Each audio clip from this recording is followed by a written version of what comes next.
নমস্কার আমার প্রিয় শ্রোতা বন্ধুরা, আমি সুদর্শন আপনাদের প্রত্যেককে স্বাগত জানাই পিশাচ পর্ব অডিও স্টোরির পর্দায় আজকের এই নতুন এপিসোডে। বরাবরের মতো আজও কিন্তু গল্পের শেষে আপনার জন্য থাকবে একটি বিশেষ প্রশ্ন। সেই প্রশ্নের সঠিক উত্তর আপনার সম্পূর্ণ নামের সঙ্গে কমেন্ট বক্সে লিখে জানাতে ভুলবেন না। আর আমাদের গত এপিসোডে যারা যারা সঠিক উত্তর লিখে কমেন্ট করেছিলেন তাদের নাম আজকের গল্পের শেষে ঘোষণা করা হবে। আজ আপনি শুনতে চলেছেন লেখিকা অদ্রিজা ভট্টাচার্য বিরচিত গ্রাম বাংলার ভূতের গল্প শ্মশান চরের ধান ক্ষেত। আশা করছি আমাদের আজকের নিবেদন আপনার ভালো লাগবে। তবে যারা যারা আমাদের গল্পগুলি নিয়মিত শুনছেন কিন্তু এখনো পর্যন্ত চ্যানেলটি সাবস্ক্রাইব করেননি, তাদের কাছে অনুরোধ, চ্যানেলটি সাবস্ক্রাইব করে পাশে থাকা বেল নোটিফিকেশন অন করে দিন, যাতে আগামীতে আসা কোনো গল্প মিস না হয়। তাহলে চলুন বেশি কথা না বাড়িয়ে শুরু করা যাক। শুরু হচ্ছে শ্মশান চরের ধান ক্ষেত।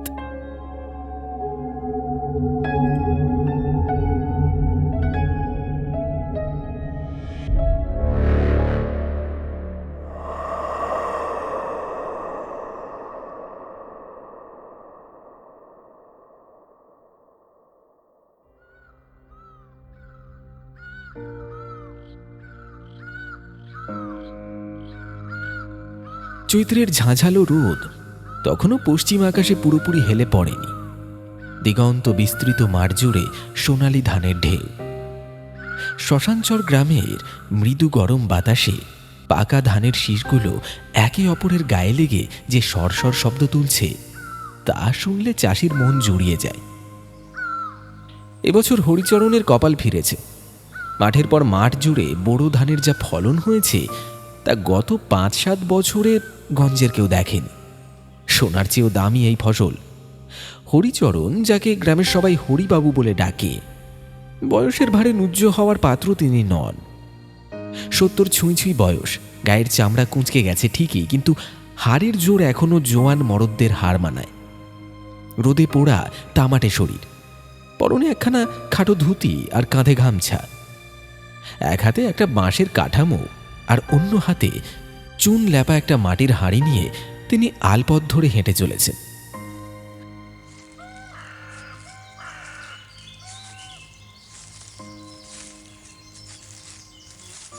হাঁড়িটার গায়ে ভূষকালি দিয়ে বড় বড় চোখ আর বিকট একজোড়া গোঁফ আঁকা।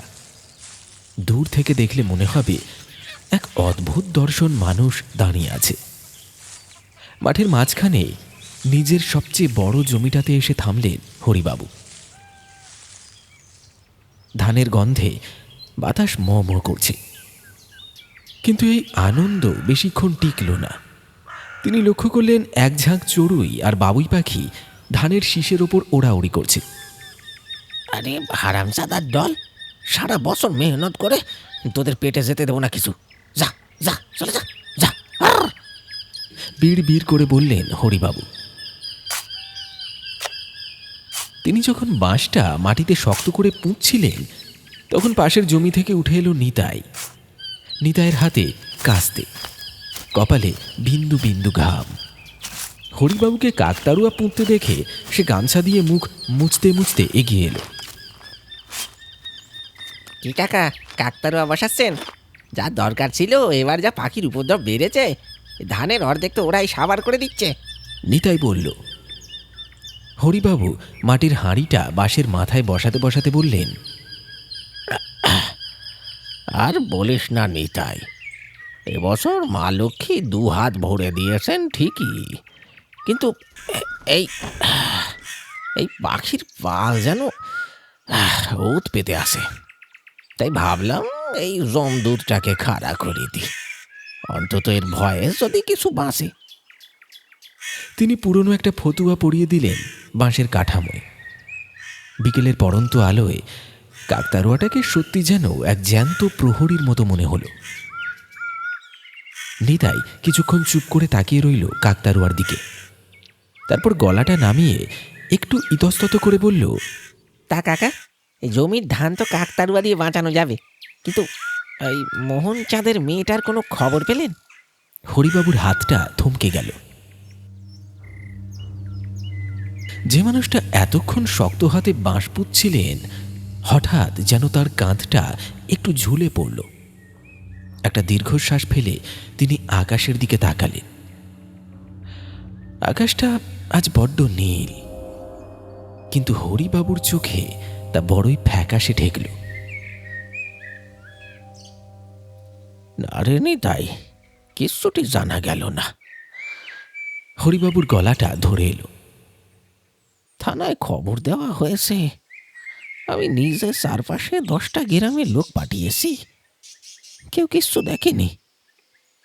নিতাই ভয়ার্ত গলায় ফিসফিস করে বলল, গায়ে তো নানান রকম কথা উঠছে কাকা। কেউ বলছে ছেলে ধরা এসেছিল, বস্তায় ভরে নিয়ে গেছে। আবার কেউ বলছে ওই বাঁশবনটার দিক থেকে নাকি শেষ রাতে নিশির ডাক শোনা গিয়েছিল। কুসুম তো ছোট মেয়ে, মায়া ডাক কি আর বুঝতে পারে? হরিবাবু কোনো উত্তর দিলেন না, শুধু শূন্য দৃষ্টিতে তাকিয়ে রইলেন মাঠের দিকে। কুসুম নামটা মনে পড়তেই বুকের ভেতরটা হু হু করে উঠল। মোহন চাঁদের মেয়ে হলেও কুসুম ছিল হরিবাবুর কলিজার টুকরো।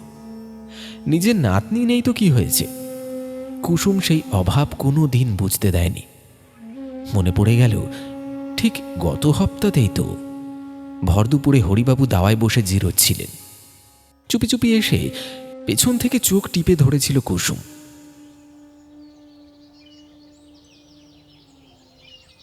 দাদু, ও দাদু, চোখ খোলো, দেখো কি এনেছি। মোহন চাঁদের বউ সজনে ডাটার চচ্চড়ি রেঁধেছিল। কুসুম জানতো হরিদাদু সেটা বড্ড ভালোবাসে। মায়ের চোখ এড়িয়ে আঁচলে বাটি ঢেকে সে নিয়ে এসেছিল দাদুর জন্য। সেই মিষ্টি হাসি, সেই আধো আধো বকুনি। তুমি কিন্তু রোদে বেশি ঘুরবে না, বলে দিলাম। সেদিনের সেই প্রাণচঞ্চল মেয়েটা আজ নেই। 7 দিন হয়ে গেল। গ্রাম জুড়ে একটা অদ্ভুত আতঙ্ক আর নিস্তব্ধতা। হরিবাবু জানেন কুসুমকে খোঁজার জন্য তিনি নিজের সাধ্যমতো সব করেছেন, কিন্তু কোথাও যেন একটা খামতি থেকে গেছে। গ্রাম বাংলার বাতাসে এখন ফসলের গন্ধের সাথে মিশে আছে এক অজানা ভয়। হরিবাবু কাকতারুয়াটার দিকে তাকালেন। অদ্ভুতভাবে ভূষো কালি দিয়ে আঁকা কাকতারুয়ার চোখ দুটো যেন তার দিকেই তাকিয়ে আছে। বাতাসে কাকতারুয়ার জামাটা পতপত করে নড়ছে। মনে হচ্ছে সেও যেন কিছু একটা বলতে চাইছে, বা হয়তো কিছু একটা দেখেছে যা মানুষ দেখেনি।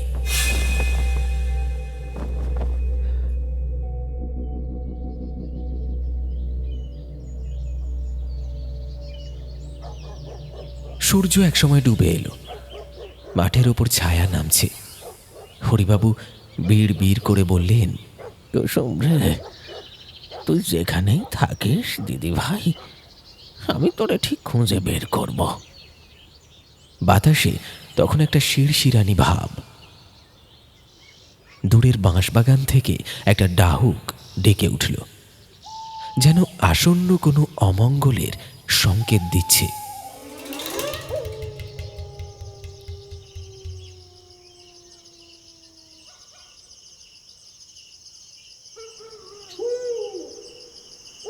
রাত তখন গভীর। গ্রামের নিঝুম অন্ধকারে ঝিঁঝি পোকার ডাক যেন করাত চালানোর মতো শব্দে কানে বাজে। হরিচরণের দাওয়ায় টিমটিম করে একটা লণ্ঠন জ্বলছে। তিনি খুঁটিতে হেলান দিয়ে হুঁকো টানছিলেন, কিন্তু তামাকের ধোঁয়ায় মনের জ্বালা মিটছিল না। কুসুমের মুখটাই বারবার ভেসে উঠছিল। হঠাৎ বাইরের অন্ধকার চিরে একটা গলার আওয়াজ ভেসে এলো।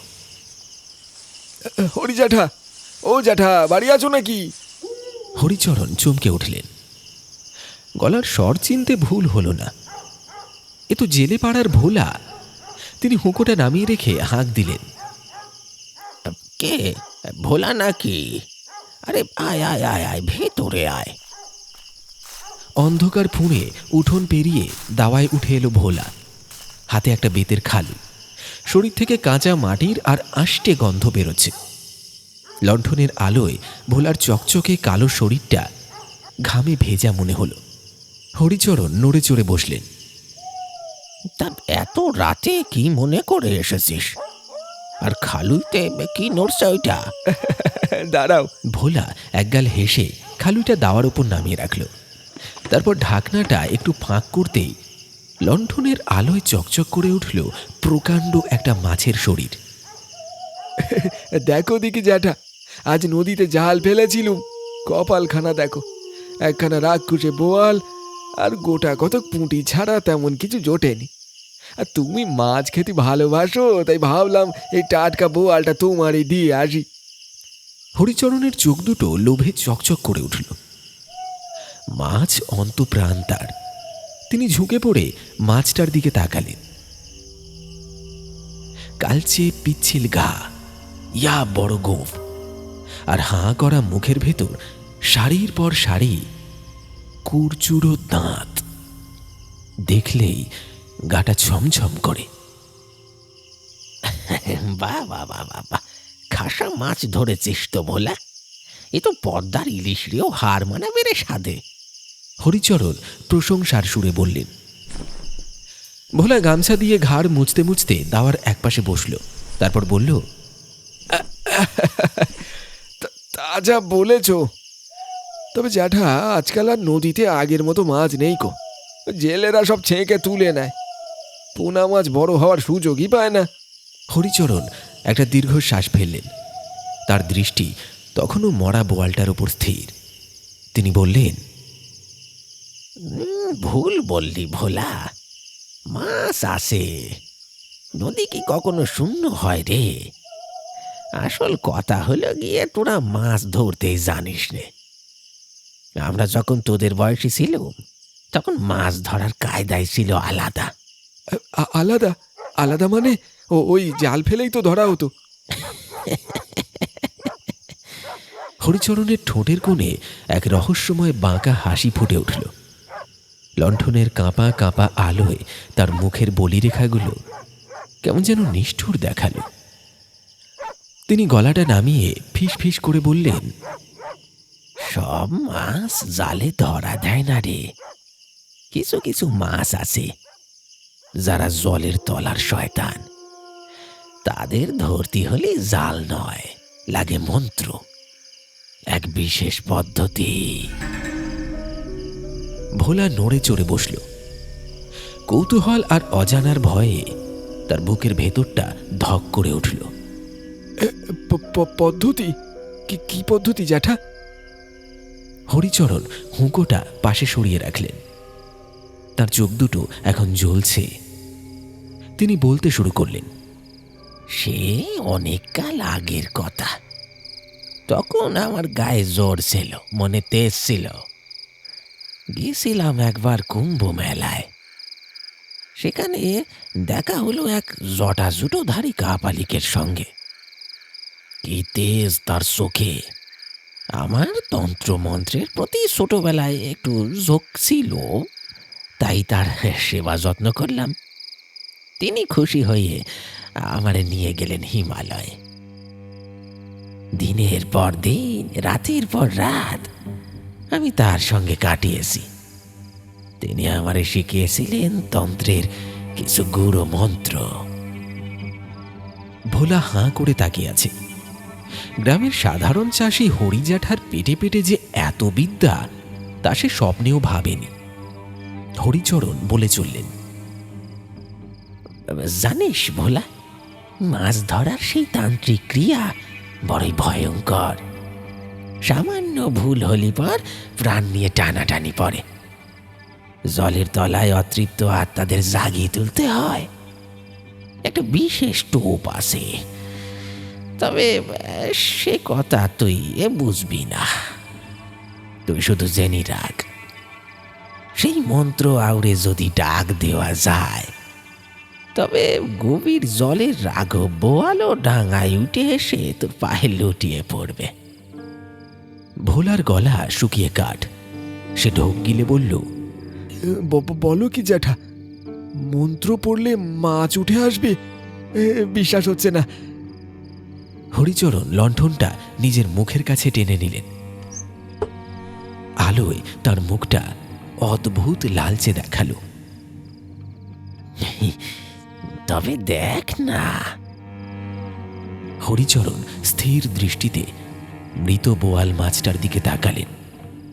তারপর চোখ বন্ধ করে বিড় বিড় করে কিছু একটা দুর্বোধ্য শব্দ উচ্চারণ করতে লাগলেন। সংস্কৃত ঘেঁষা সেই শব্দগুলো ভোলার কানে গরম সীসার মতো লাগলো। বাতাসের গতি যেন হঠাৎ স্তব্ধ হয়ে গেল। ঝিঁঝি পোকার ডাকও থেমে গেল আচমকা। হরিচরণ হঠাৎ চোখ খুললেন এবং তর্জনী উঁচিয়ে মাছটার দিকে নির্দেশ করলেন। ওঠ! গম্ভীর স্বরে আদেশ করলেন তিনি। ভোলার রক্ত হিম হয়ে গেল। সে স্পষ্ট দেখল খালুইয়ের ভেতর ঘণ্টাখানেক আগে মরে যাওয়া নিষ্পন্দ বোয়াল মাছটা হঠাৎ হঠাৎ ধনুকের মতো বাঁকতে শুরু করেছে। তারপর সজোরে একটা বাড়ি মারল খালুইয়ের গায়ে। ধড়াস করে শব্দ হলো নিস্তব্ধ দাওয়ায়। মাছটা যেন জ্যান্ত হয়ে লাফাতে চাইছে।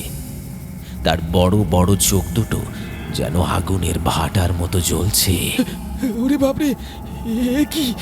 ভোলা আতঙ্কে ছিটকে সরে গেল দুহাত।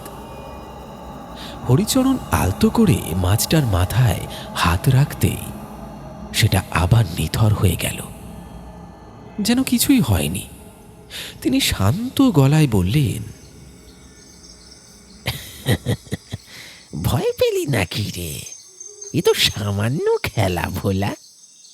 তন্ত্রের শক্তি এর চাইতেও অনেক গভীর, অনেক অন্ধকার।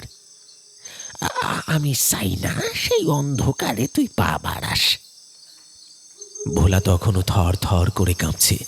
সে হরিচরণের দিকে তাকালো, কিন্তু সেই পরিচিত স্নেহপ্রবণ জ্যাঠামশাইকে সে আর খুঁজে পেল না।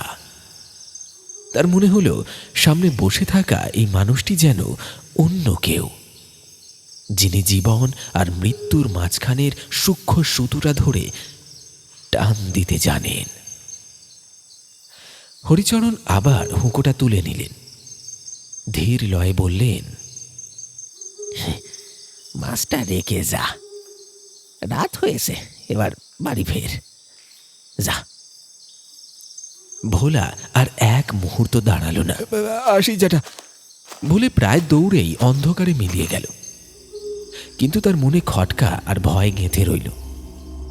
হরিজ্যাঠার এই রূপ সে কোনো দিন ভোলেনি। আর মরা মাছের সেই জ্যান্ত লাভ, সেটা কি চোখের ভুল, নাকি হরিজ্যাঠা সত্যি কোনো পিশাচ সিদ্ধ সাধক? হরিচরণ একা বসে রইলেন দাওয়ায়। তার দৃষ্টি এখন অন্ধকারের দিকে।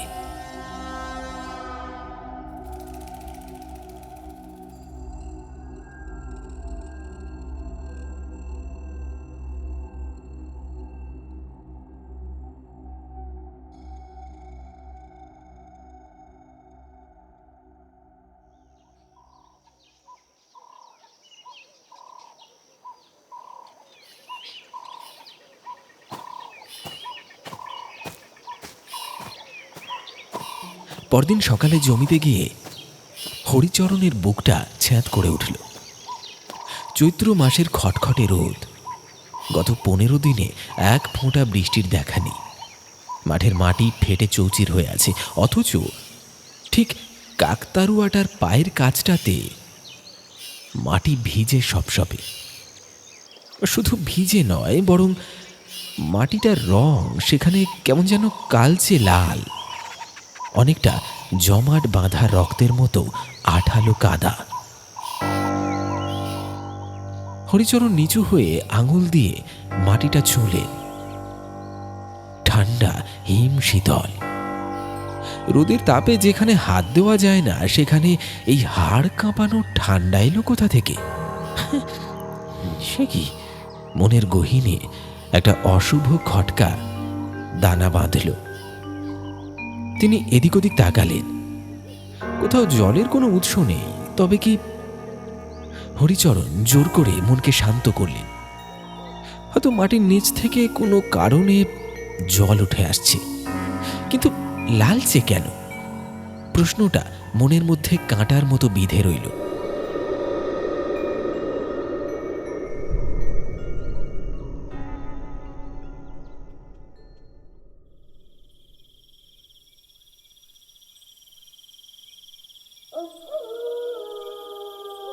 সেদিন রাতটা ছিল অমাবস্যার ঠিক 2 দিন আগের রাত।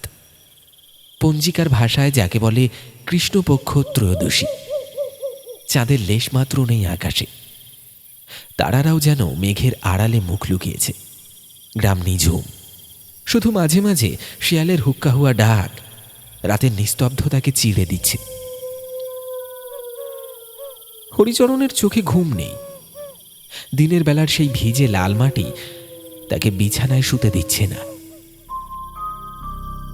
এক অজানা আকর্ষণে বা হয়তো কোনো অদৃশ্য সুতোর টানে তিনি লণ্ঠনটা হাতে নিয়ে বেরিয়ে পড়লেন সেই মাঝের মাঠের জমিতে।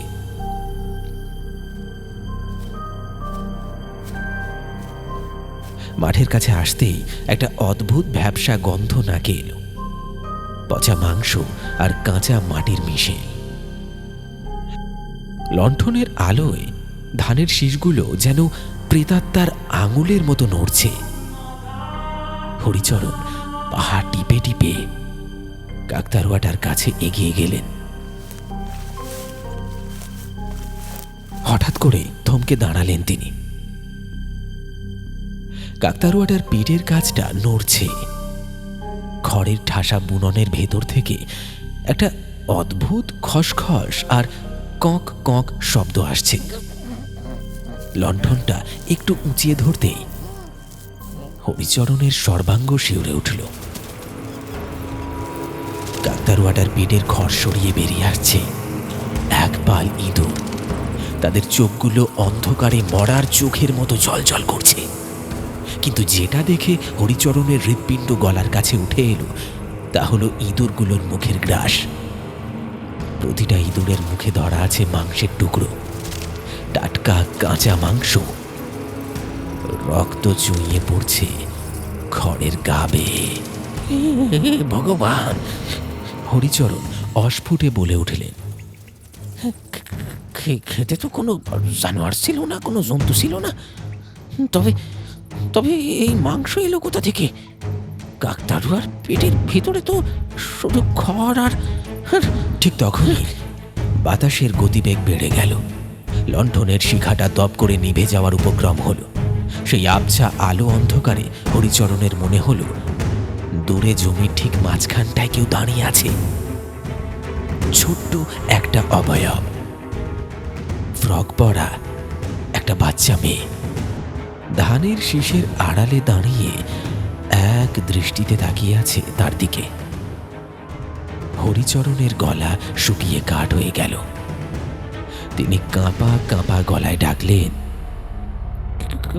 কুসুম, কুসুম দিদি ভাই, তুই তুই কিন্তু সেই ছায়াটি নড়ল না। শুধু বাতাসের সৌম্য সৌ শব্দের মাঝে মনে হলো কেউ যেন ফিস ফিস করে বলছে,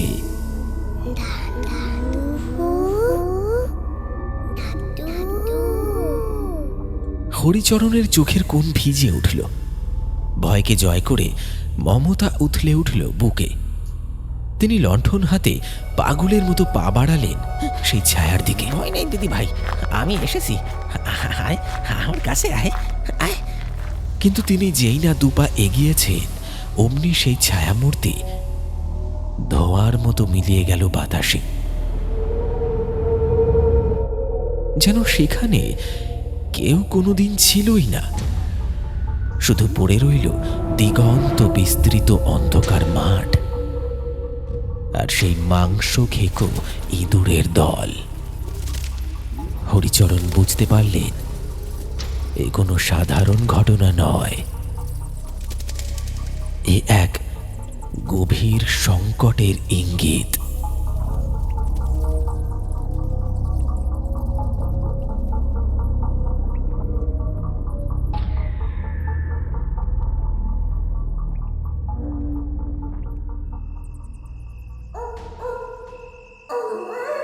বাড়িতে ফিরে হরিচরণ যখন বিছানায় গা এলিয়ে দিলেন তখন শরীর জুড়ে প্রবল জ্বর।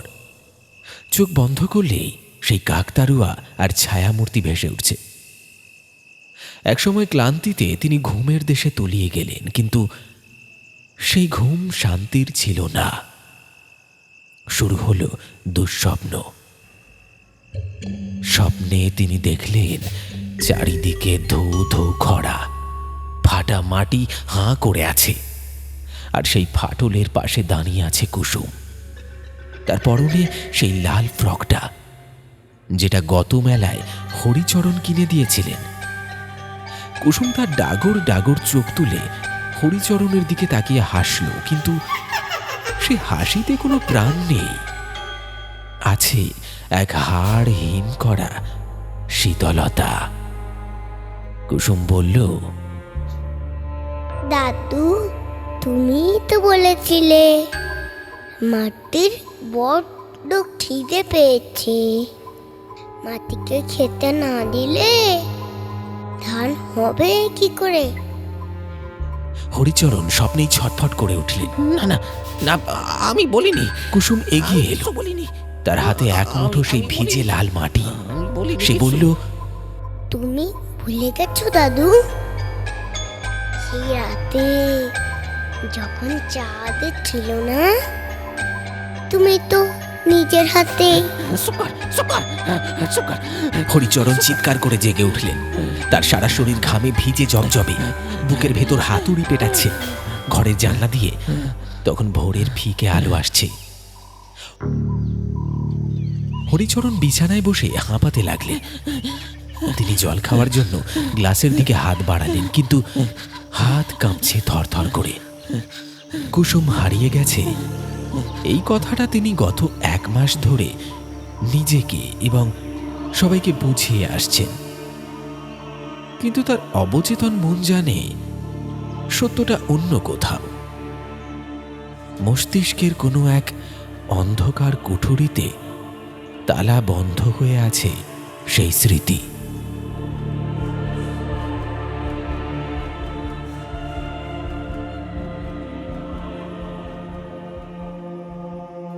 তখন খরার সময় যখন ফসল বাঁচানো অসম্ভব মনে হচ্ছিল, তখন সেই অমাবস্যার রাতে তিনি কি করেছিলেন? মাথাটা দুহাতে চেপে ধরলেন হরিচরণ। স্মৃতিটা মনে করতে গেলেই অসহ্য যন্ত্রণা হচ্ছে, কিন্তু কাকতাড়ুয়ার নিচের ভেজা রক্তমাখা মাটি আর স্বপ্নের কুসুম তাকে হার পালাতে দেবে না। মাটির খিদে তিনি মিটিয়েছিলেন ঠিকই, কিন্তু তার মূল্য যে এত ভয়ানক হবে তা কি তিনি জানতেন? বাইরে তখন ভোরের প্রথম কাক ডেকে উঠল, কিন্তু সেই ডাক হরিচরণের কানে শোনালো মৃত্যুর পরোয়ানার মতো।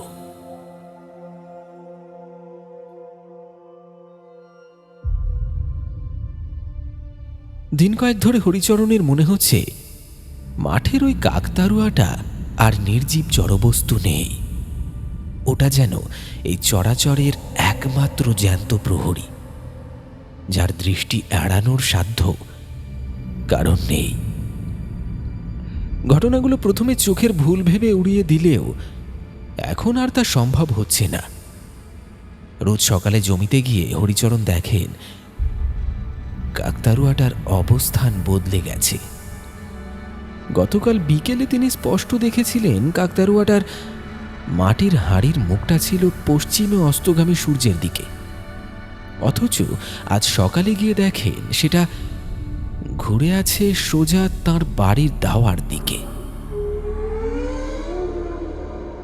যেন সারা রাত ধরে সে পলকহীন চোখে হরিচরণের শোবার ঘরের জানলার দিকে তাকিয়েছিল।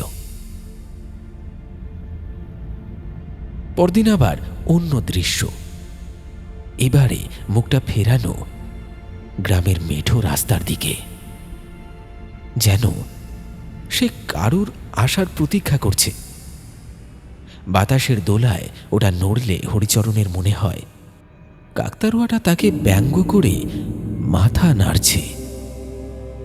গ্রামের বাতাস এখন ভারী গুমট, চৈত্রের কাঠ ফাটা রোদ আর ধানের শীষের খসখস শব্দের মাঝেও এক অলৌকিক নিস্তব্ধতা বিরাজ করছে।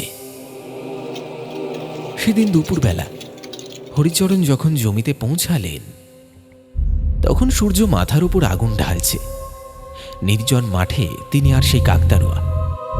কাছে গিয়ে হরিচরণ থমকে গেলেন। কাকতাড়ুয়াটার মাটির হাঁড়ির ওপর আঁকা সেই বড় বড় চোখ দুটো কেমন যেন ভিজে। ভালো করে লক্ষ্য করতেই তার বুকের রক্ত জল হয়ে গেল। হাঁড়ির পোড়া মাটির গা বেয়ে গড়িয়ে পড়ছে ঘন কালচে লাল তরল, অনেকটা গাছের আঠার মতো, কিন্তু রোদের আলোয় তা অবিকল জমাট বাঁধা রক্তের মতো চকচক করছে। হরিচরণ কাঁপা হাতে নিজের ফতুয়ার খোঁড় দিয়ে সেই তরল মুছতে গেলেন। আঙুলে স্পর্শ লাগতেই অনুভব করলেন চটচটে ভাব। ঠিক তখনই বাতাস বইল, কিন্তু এ বাতাস এলোমেলো নয়, যেন খুব সযত্নে ধানের শীষগুলোর ঘর্ষণে একটা শব্দ তৈরি হলো। শব্দটা ক্রমশ স্পষ্ট হয়ে একটা যান্ত্রিক অমানবিক স্বরে পরিণত হলো, যেন মাটির গভীর থেকে উঠে আসা এক হাহাকার। আমার দড়িটা খুলে দে। হরিচরণ বিদ্যুৎ পৃষ্ঠের মতো পিছিয়ে এলেন। চারপাশ জনমানবহীন। শব্দটা কোনো মানুষের গলা নয়, বাতাসের শোঁ শোঁ আওয়াজের ভেতর লুকোনো একটা আর্তনাদ। মাটির নিচে খুব অন্ধকার। আমার আমার দম বন্ধ হয়ে আসছে। আমাকে বের করো, বের করো আমাকে। হরিচরণের মস্তিষ্কে শিরাগুলো দপদপ করে উঠল। কুসুম, এ যে কুসুমের গলার স্বর, কিন্তু বড়ই করুণ, বড়ই অচেনা। তবে কি কুসুম বেঁচে আছে? মাটির নিচে কেউ তাকে আটকে রেখেছে? যুক্তি বুদ্ধি লোপ পেল হরিচরণের। উন্মাদের মতো তিনি ঝাঁপিয়ে পড়লেন কাকতাড়ুয়াটার পায়ের কাছে। আমি আমি আসছি দিদি ভাই, দাদু এসেছে, ভয় নেই তোর, আমি এক্ষুনি তোকে বের করছি, এক্ষুনি। হরিচরণের হাতে কোনো কোদাল নেই, কোনো শাবল নেই। তিনি পাগলের মতো নখ দিয়ে খামচে মাটি খুঁড়তে শুরু করলেন। কাকতাড়ুয়ার ঠিক নিচটার মাটি অস্বাভাবিক নরম। ঝুরঝুরে মাটি সরাতে হরিচরণের নখ উল্টে রক্ত ঝরতে লাগলো, কিন্তু ভ্রুক্ষেপ নেই। তার চোখে তখন কেবল কুসুমের মুখ। মাটির গভীরে তার কলিজার টুকরো কষ্ট পাচ্ছে, তাকে বাঁচাতেই হবে। একটু গর্ত খোঁড়ার পর হরিচরণের হাত শক্ত কিছুতে বাঁধল।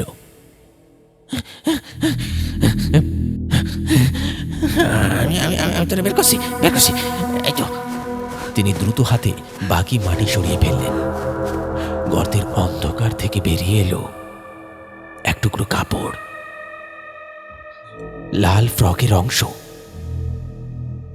রোদে জ্বলে বিবর্ণ হয়ে গেছে, কিন্তু চিনতে ভুল হলো না।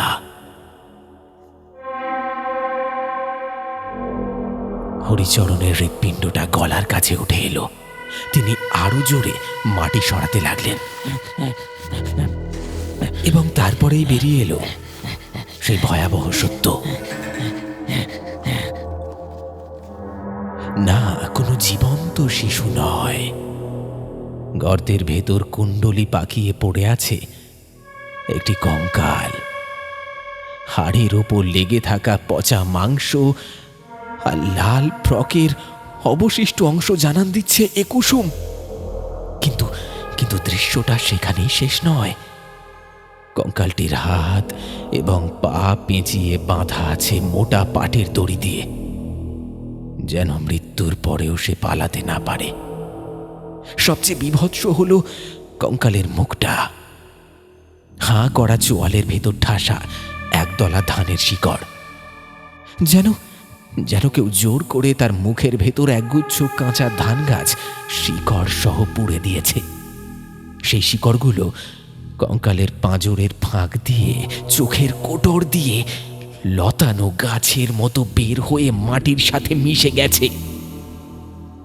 যেন যেন কুসুমের শরীরটাকে সার হিসেবে ব্যবহার করে এই মাঠের ধানগুলো নধর হয়ে উঠেছে।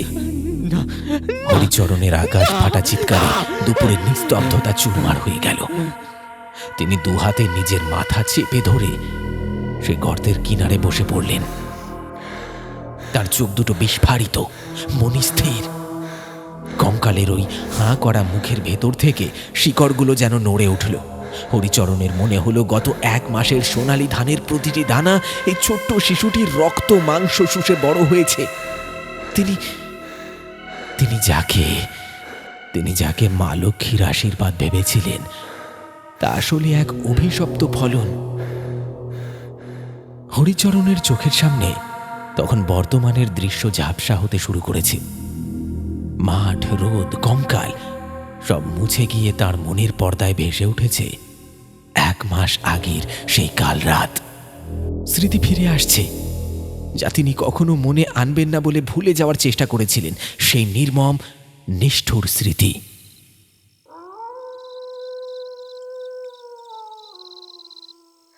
সেই দিনটাও ছিল অমাবস্যা। চারিদিক ঘুটঘুটে অন্ধকার, হাতে জ্বলন্ত মশাল আর এক হাতে আরেকটা ধারালো রামদা। হরিচরণের ছায়াটা মশালের আলোয় দীর্ঘ হয়ে পড়েছে শুকনো ফাটা জমির ওপর। পাশে দাঁড়িয়ে আছে এক জটাধারী কাপালি। তার গলায় হাড়ের মালা, চোখে লোভাতুর দৃষ্টি, বাতাসে খটখটে শুকনো মাটির গন্ধ। কাপালিক ফিসফিস করে বলল, মাটির তৃষ্ণা অনেক হরি, জল দিয়ে এ তৃষ্ণা মিটবে না। এবছর খরা কাটাতে হলে মাটিকে এমন কিছু দিতে হবে যা জলের চেয়েও পবিত্র, রক্তের চেয়েও কাঁচা। হরিচরণের দৃষ্টি তখন ঝাপসা, কিন্তু লোভের নেশায় চুরচুর। তিনি বিড় বিড় করে বলছেন, ধান চাই ঠাকুরমশাই, এবছর খরাতে কোনো ফলন হয়নি কো। আমি ফসল ফলাতে পারলে নিজের ইচ্ছে মতো দামে বিক্রি করব। তা দিয়ে যা টাকা হবে সেই টাকা দিয়ে ওই ওই মোহন চাঁদের কাছে বন্ধক রাখা আমার জমি আমি ফিরিয়ে আনব। ফসল চাই, সোনা চাই, মাঠ ভরা ধান চাই আমার। হরিচরণের চোখের সামনে থেকে বর্তমানে সেই বিভৎস দৃশ্য, কাকতাড়ুয়া কঙ্কাল, রোদে পোড়া মাঠ ধীরে ধীরে মুছে যেতে থাকে। তার অবচেতন মন তাকে এক ঝটকায় টেনে নিয়ে যায় 1 মাস আগের সেই অভিশপ্ত অমাবস্যার রাতে। স্মৃতির সেই অলিগলিতে এখন শুধুই অন্ধকারের রাজত্ব। দৃশ্যপট পাল্টে যায়। সময়টা মাঝরাত। হরিচরণের ঠাকুর ঘরের দরজা বন্ধ। ঘরের ভেতর বাতাসের চলাচল নেই, শুধু জ্বলছে ঘটি বাটিতে রাখা একটা প্রদীপ, যার শিখাটা অদ্ভুতভাবে স্থির।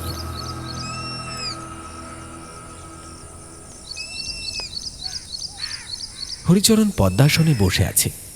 সামনে রাখা তামার কোষাকুষি, রক্ত জবা আর সিঁদুর মাখানো এক নরকপাল। 1 মাস আগে খরার দাপটে যখন জমি ফেটে চৌচির, তখন এই চরম পথটাই বেছে নিয়েছিলেন তিনি। টানা 3 প্রহর ধরে গুরুর নাম জপ করার পর হঠাৎ ঘরের বাতাস ভারী হয়ে উঠল। প্রদীপের শিখাটা দপ করে বেড়ে গিয়ে নীলচে বর্ণ ধারণ করল। ঘরের কোণের অন্ধকার জমাট বেঁধে ক্রমশ এক অবয়ব তৈরি হল। জটা জুটোধারী, রক্ত বস্ত্র পরিহিত সেই দীর্ঘকায় পুরুষ, হরিচরণের গুরু, সেই কাপালিকের আত্মা। তার চোখ দুটো আগুনের ভাটার মতো জ্বলছে, কাপালিকের গম্ভীর কণ্ঠস্বর যেন কোনো এক গভীর গুহা থেকে প্রতিধ্বনিত হয়ে এলো। হরি, তুই আমাকে ডেকেছিস। তোর ধ্যানে আমি তুষ্ট। বল, বল কি চাস তুই? হরিচরণ গরুর পায়ে ষষ্ঠাঙ্গে প্রণাম করে করজোড়ে বললেন, গুরুদেব, আমি আমি নিঃস্ব হয়ে গেলাম। আমার সোনার জমি আজ শ্মশান। অনাবৃষ্টিতে সব জ্বলে পুড়ে খাক হয়ে যাচ্ছে। আমারে বাঁচান, আমারে পথ দেখান। কাপালিকের মুখে এক ক্রূর হাসি ফুটে উঠল। তিনি এগিয়ে এসে হরিচরণের কাঁধে হাত রাখলেন। সেই হাতের স্পর্শ বরফের মতো ঠান্ডা। ফসল তোর হবে হরি, এমন ফসল হবে যা দেখে জগৎ ঈর্ষা করবে। তোর ক্ষেতের ধান হবে সোনার চেয়েও দামি, সর্বশ্রেষ্ঠ, উৎকৃষ্ট। কিন্তু কাপালিক একটু থামলেন। তার গলার স্বর নিচু হয়ে এলো। প্রকৃতি শুধু নিতে জানে না, দিতেও জানে। তবে তার বিনিময়ে তাকে প্রাপ্য মেটাতে হয়। মাটির এখন বড্ড খিদে। আমি আমি সব দিতে রাজি বাবা। পুজো, হোম, বলি, যা বলবেন। পশুতে হবে না হরি। কাপালিকের চোখ ছোট হয়ে এলো। এ মাটি চায় প্রাণ শক্তি। এক বিশেষ বীজ রোপণ করতে হবে তোর জমিতে। সে বীজ কোনো ধানের গোলা থেকে আসবে না, আসবে মানুষের জীবন থেকে। 8 বছরের এক নিষ্পাপ শিশুর জীবন্ত দেহ, তাকে এক বিশেষ তান্ত্রিক পদ্ধতিতে মাটির নিচে স্থাপন করতে হবে। তার হৃৎপিণ্ডের ধুকপুকুনি থামার আগেই যদি ধরিত্রী তাকে গ্রহণ করে, তবে সেই প্রাণের নির্যাস শিকড় দিয়ে উঠে আসবে ধানের শীষে। হরিচরণ শিউরে উঠলেন। পিঠের শির দাঁড়াবে একটা ঠান্ডা বরফ নেমে গেল। তিনি আমতা আমতা করে বললেন, জীবন্ত মানুষের বাচ্চা? কিন্তু এ আমি কি করে করব গুরুদেব? নরহত্যা করব? পুলিশ, আইন, গ্রামের লোক জানাজানি হয়ে গেলে আমার ভিটে মাটি সব যাবে। তাছাড়া বাচ্চা পাবই বা কোথায়? আমি তো এসব অনেক আগে ছেড়ে দিয়েছি গুরুদেব। কাপালিক অট্ট হাসিতে ফেটে পড়লেন। সেই হাসিতে ঘরের দেওয়াল কেঁপে উঠল। ভয় পাচ্ছিস হরি? মহাকালীর সাধক হয়ে তোর এত ভয়? শোন, সুযোগ তোর হাতের কাছে। সেই সেই মহেন চাঁদের মেয়ে কুসুম নাকি যেন নাম তার। কুসুম? না না বাবা, ও যে আমার দাদুর মতো ভালোবাসে। রোজ আমার কাছে আসে, গল্প শুনে। ও তো ফুলের মতো পবিত্র। পবিত্র বলেই তো মা কালীর পছন্দ।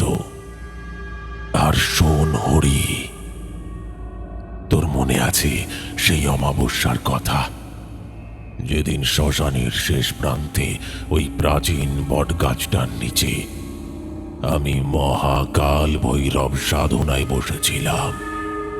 হ্যাঁ, সেই নিষিদ্ধ সাধনা যার নাম শুনলে বড় বড় তান্ত্রিকদেরও কলজে কেঁপে ওঠে। আমি চেয়েছিলাম মহাকালকে বশ করে মৃত্যুঞ্জয়ী হতে। হোমকুণ্ডে তখন দাউ দাউ করে আগুন জ্বলছে, বাতাসে পোড়া মাংস আর কর্পূরের গন্ধ। আমি মন্ত্রোচ্চারণ করছিলাম, ওং হ্রিং মহাকাল ভৈরবায় নমঃ। কিন্তু একটা ভুল, সামান্য একটা উচ্চারণের বিচ্যুতি আর সব শেষ। হঠাৎ দেখলাম হোমকুণ্ডের আগুন নীল হয়ে গেল। যে সব দেহের ওপর আমি বসেছিলাম সেটা যেন জ্যান্ত হয়ে নড়ে উঠল। মাটির নিচ থেকে উঠে এলো একদলা কালো অন্ধকার। সেটা ধোঁয়া নয় রে, সেটা ছিল অভিশাপ। মনে হলো হাজারটা বিছা একসঙ্গে আমার মেরুদণ্ডে কামড় বসালো। আমার ধমনীগুলো দপ করে ছিঁড়ে গেল, গল গল করে রক্তে ভেসে গেল চোখের আগুন। আমি নিজের চোখে দেখলাম আমার এই শরীরটা ছটফট করতে করতে নীল হয়ে যাচ্ছে, অথচ আমি মানে আমার আত্মাটা তখন শরীর থেকে বেরিয়ে ওই আগুনে ভাসছে।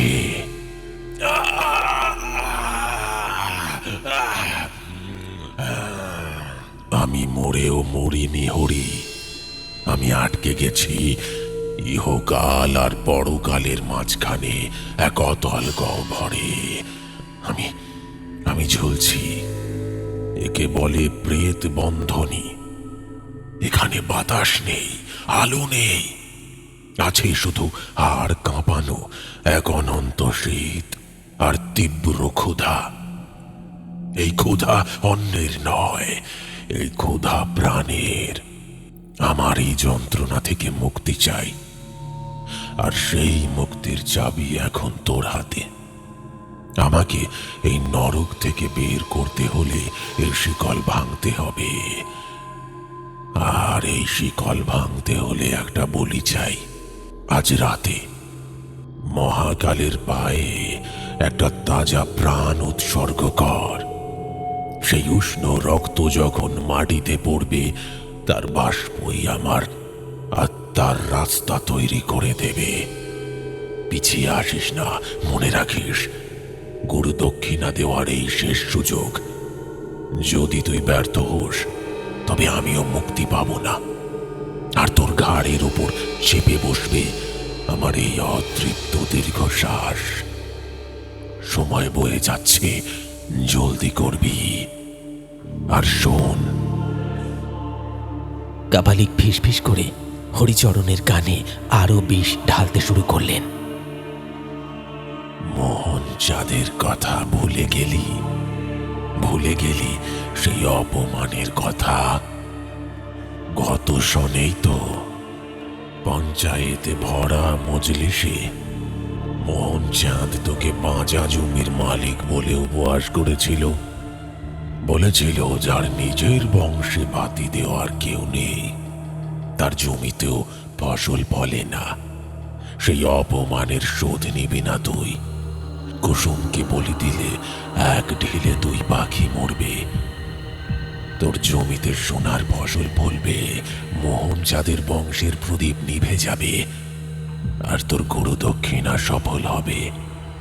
তোর প্রতিশোধ হবে, আবার সম্পদও আসবে। হরিচরণের মনের ভেতর দ্বন্দ্বের ঝড়। একদিকে কুসুমের সেই মায়াবী মুখ, অন্যদিকে মোহন চাঁদের করা সেই অপমানের জ্বালা আর ফসলের লোভ। তিনি কাঁপা গলায় বললেন, কিন্তু বাবা, বাচ্চা মেয়েটা, ওর কি দোষ? ও যে আমার কোলে পিঠে মানুষ, আমার তো হাত কাঁপবে। কাপালিক এবার কড়া সুরে ধমক দিলেন। তার চোখ দিয়ে যেন সম্মোহনীর শক্তি বিচ্ছুরিত হচ্ছে। দুর্বলতা ত্যাগ কর হরি। ক্ষত্রিয়ের ধর্ম যুদ্ধ করা, আর সাধকের ধর্ম মোহ ত্যাগ করা। মহাভারতের কথা মনে নেই? মহাপ্রস্থান আর ধর্মরাজ্য প্রতিষ্ঠার জন্য পাণ্ডবদেরও কি প্রিয়জনদের রক্ত ঝরাতে হয়নি? খাণ্ডব দহন যখন হয়েছিল, তখন কি সেই বনের হাজারো নিরীহ প্রাণী আর নাগ বংশ ধ্বংস হয়নি? সেটা ছিল ইন্দ্রপ্রস্থ গড়ার জন্য প্রয়োজনীয় বলিদান। সৃষ্টির মূলে ধ্বংস থাকে। তুই যদি এক মহৎ ফসলের জন্ম দিতে চাস, তবে এইটুকু মায়া তোকে কাটাতে হবে। এ পাপ নয়, এ হলো প্রকৃতির নিয়ম। জীবের দ্বারা জীবের সেবা। ওই মেয়েটির আত্মা মুক্তি পাবে, আর তোর জমির উর্বরতা হয়ে বেঁচে থাকবে অনন্তকাল। কাপালিকের কথাগুলো মন্ত্রের মতো হরিচরণের মস্তিষ্কে গেঁথে যেতে লাগলো। মোহন চাঁদের সেই ব্যঙ্গমাখা হাসিটা মনে পড়ে গেল তার। রাগে আর লোভে তার চোখ দুটো ধীরে ধীরে লাল হয়ে উঠল। কুসুমের নিষ্পাপ হাসিটা ঝাপসা হয়ে এলো। তার জায়গায় ভেসে উঠল দিগন্ত জোড়া সোনালি ধানের ক্ষেত। ওই মেয়েটা তোকে দাদু বলে ডাকে, তাই ওর উপর তোর অধিকার আছে। ও সহজেই তোর সঙ্গে আসবে, কেউ সন্দেহ করবে না। কাপালিক শেষ পেরেকটা ঢুকলেন।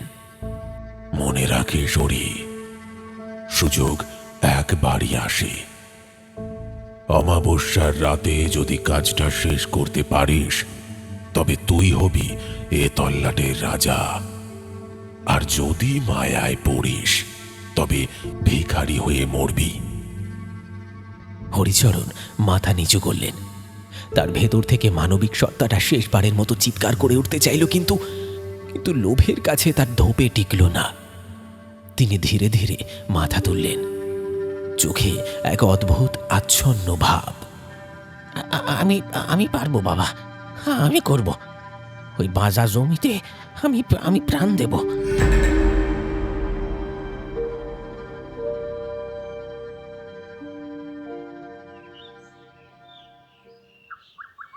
স্মৃতির এই দৃশ্যটা দপ করে নিভে গেল। বর্তমানে ফিরে এলেন হরিচরণ।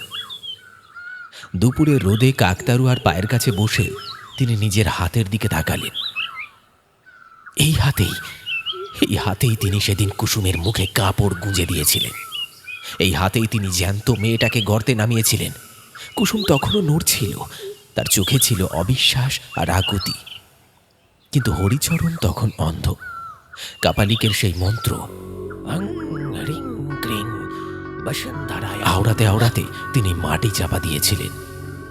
হরিচরণ কঙ্কালটার দিকে তাকিয়ে বিড় বিড় করে উঠলেন। আমি আমি তোরে মারতে চাইনি দিদি ভাই, আমি তোরে সত্যি মারতে চাইনি। কিন্তু তার কথা শেষ হলো না। হঠাৎ তিনি খেয়াল করলেন কঙ্কালের গর্তটা থেকে সেই ধানের শিকড়গুলো সাপের মতো লিক লিক করে বেরিয়ে আসছে। আর কাকতারুয়াটা, ওটা এখন আর মাটির দিকে তাকিয়ে নেই। ওটা এখন সরাসরি নিচের দিকে, হরিচরণের দিকে মাথা ঝুঁকিয়ে দেখছে। বাতাসে আবার সেই হাড় হিম করা ফিসফিসানি শোনা গেল, কিন্তু এবার আর সেটা কুসুমের গলার স্বর নয়। এবার সেটা এক ভারী এবং পুরুষ কণ্ঠ। হরিচরণ চমকে পেছনে তাকালেন। মাঠের আলপথ ধরে কেউ একজন এগিয়ে আসছে, হাতে একটা চকচকে রামদা।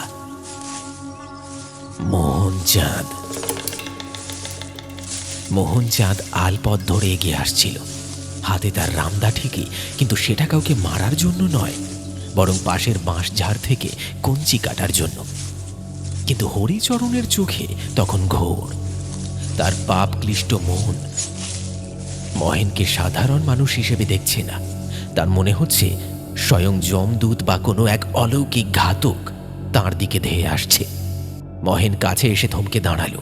হরিচরণকে ধুলো কাদায় মাখামাখি অবস্থায় গর্তের ধারে বসে থাকতে দেখে অবাক হল সে। হরিচরণের চোখ দুটো কোটর থেকে বেরিয়ে আসার উপক্রম, শরীর থরথর করে কাঁপছে। হরিজাঠা, তুমি এখানে? আর মাটি খুঁড়ছো কেন? মহেনের কণ্ঠে ছিল বিস্ময় আর সামান্য উদ্বেগ, কিন্তু হরিচরণের কানে সেই সহজ প্রশ্নটা পৌঁছল না। তার মনে হলো মহেন যেন চিৎকার করে বলছে, আমার মেয়ে কোথায়? দে, আমার মেয়েকে ফেরত দে। হরিচরণ উন্মত্তের মতো দুই হাত সামনে বাড়িয়ে বলে উঠলেন, না, কাছে আসবি না, কাছে আসবি না মহেন। আমি আমি কিছু করিনি, আমি ইচ্ছে করে কিছু করিনি। মাটির খিদে সব ওই কাপালিকের দোষ। আমি শুধু ফসল চেয়েছিলাম, শুধু ফসল, বিশ্বাস কর। মহেন কিছু বুঝে ওঠার আগেই হরিচরণ পিছোতে গেল, কিন্তু আতঙ্কে তার পা আর শরীরের ভার রাখতে পারল না। তিনি ভুলে গিয়েছিলেন ঠিক তার পিছনেই সেই মরণ ফাঁদ, সেই গর্ত যেখানে শুয়ে আছে 1 বছরের পুরনো অভিশাপ। পা পিছলে গেল হরিচরণের। এক বিকট চিৎকার করে উঠল সে। চিত হয়ে পড়ে গেল গর্তের ভেতরে। পতনটা খুব গভীর ছিল না, কিন্তু পতনের মুহূর্তটা ছিল বিভীষিকাময়। হরিচরণ গিয়ে পড়লেন সরাসরি সেই কঙ্কালটার উপর। তার মুখটা গিয়ে ঠেকল কঙ্কালের সেই হাঁ করা চোয়ালে, যেখান থেকে ধানের শিকড়গুলো বেরিয়েছিল। মনে হলো কুসুমের কঙ্কালটা যেন 2 হাত বাড়িয়ে তাকে আলিঙ্গন করল। সেই সেই হাড়ের স্পর্শ হরিচরণের বুকে শেষ হাতুড়ির ঘা বসিয়ে দিল। হরিচরণ অনুভব করলেন তার বুকের বাঁ দিকটা যেন কেউ গরম শিক ঢুকিয়ে দিয়েছে। শ্বাস শ্বাস নিতে পারছেন না, চোখের সামনে সব অন্ধকার হয়ে আসছে। শেষবারের মতো তিনি তাকালেন ওপরের দিকে। দেখলেন গর্তের মুখে ঝুঁকে আছে কাকতাড়ুয়াটা। বাতাসের দোলায় কাকতাড়ুয়াটা যেন মাথা নাড়ছে। না, আর রক্ষে নেই। হরিচরণের শরীরটা একবার প্রবল ঝাঁকুনি দিয়ে স্থির হয়ে গেল। তার বিস্ফারিত চোখ দুটো আটকে রইল কঙ্কালের কোটরের দিকে। মৃত্যুর মুহূর্তেও তার চোখে লেপ্টে রইল এক অনন্ত ত্রাস।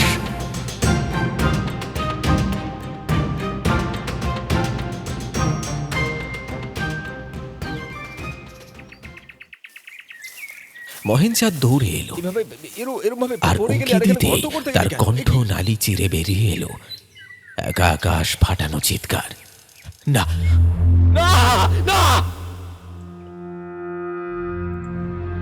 গর্তের ভেতর হরিচরণ মরে পড়ে আছে, আর তাকে জড়িয়ে আছে একটা কঙ্কাল। কঙ্কালের গায়ে লেগে থাকা সেই লাল ফ্রকের টুকরোটা মহেন চিনতে পারল। এ যে তার কুসুম। কুসুম রে, মা আমার, মা আমার। মহেনের কান্নায় মাঠের বাতাস ভারী হয়ে উঠল। সেই কান্নার শব্দে আশেপাশের ক্ষেত থেকে ছুটে এলো কৃষকেরা, ছুটে এলো গাঁয়ের লোক।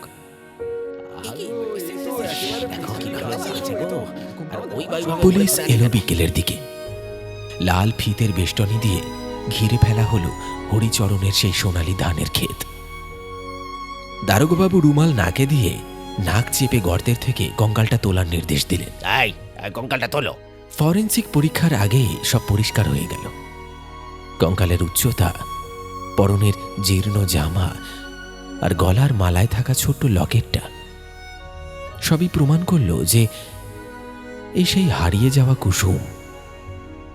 গ্রামের মানুষ স্তম্ভিত হয়ে দেখল দৃশ্যটা। যে হরিবাবুকে তারা এত মান্য করত, ভাবত কৃষি তার ধ্যান জ্ঞান, সেই মানুষের আসল রূপ আজ সূর্যের মতন স্পষ্ট। ধানের শিকড়গুলো যেভাবে কুসুমের পাঁজরের ভেতর দিয়ে গজিয়ে উঠেছিল, তা দেখে অভিজ্ঞ পুলিশ অফিসারেরও গাটা গুলিয়ে উঠল। লাশ ময়নাতদন্তে নিয়ে যাওয়া হলো। হরিচরণের মৃতদেহটাও তোলা হলো ভ্যানে। কিন্তু গ্রামের মানুষের চোখে তখন আর মৃতের প্রতি কোনো সম্মান নেই, আছে শুধুই ঘৃণা। ভিড়ের মধ্যে থেকে কেউ একজন বলে উঠল, পাপ কি আর চাপা থাকে রে, মাটি ফুঁড়ে বেরোয়। ওরা ভেবেছিল সোনা ফলবে, এখন দেখ কলঙ্কের কালি মেঘে মরল। যে জমিতে সোনা ফলানোর স্বপ্ন দেখেছিলেন হরিচরণ, সেই জমির ধান পুলিশ বাজেয়াপ্ত করল। গ্রামের কেউ সেই ধান ছুঁয়েও দেখল না। লোকের মুখে মুখে রটে গেল, এ ধানে ভাত হবে না, এ তো কুসুমের রক্ত।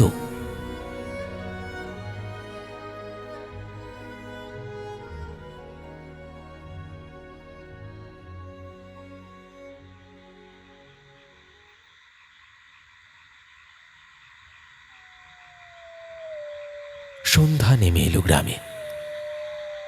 মাঠ এখন জনমানবহীন। পুলিশ চলে গেছে, জনতাও ফিরে গেছে।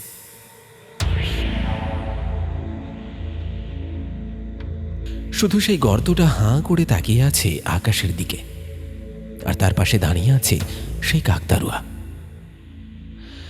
তার কাজ শেষ।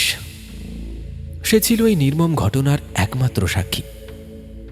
বাতাসে তার জামাটা পত পত করে উঠছে।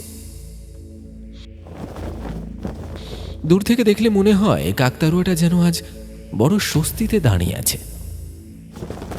মাঠের কোণে পড়ে থাকা হরিচরণের সেই সাধের মাটির হাঁড়িটা, যেটায় ভূষকালি দিয়ে চোখ আঁকা ছিল, সেটা কেউ লাথি মেরে ভেঙে দিয়ে গেছে।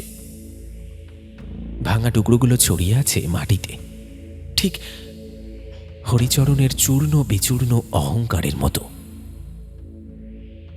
গ্রামের ইতিহাসে হরিচরণের নাম লেখা রইল, কিন্তু সফল চাষি হিসেবে নয়, এক লোভী শিশু ঘাতক হিসেবে। ফসলের লোভে যে মানুষ নিজের মনুষ্যত্বকে মাটির নিচে পুঁতে দিয়েছিল, শেষ পর্যন্ত সেই মাটি তাকে গ্রাস করল। প্রকৃতি তার ঋণ কড়ায় গণ্ডায় বুঝে নিল। চৈত্রের বাতাস আবার বইতে শুরু করল ধান ক্ষেতের ওপর দিয়ে, কিন্তু সেই বাতাসে আজ আর পাকা ধানের গন্ধ নেই। আছে এক বিষাদ আর সতর্কবাণী। পাপ কখনো গোপন থাকে না। মনে রাখবেন, অন্ধকারেরও চোখ আছে।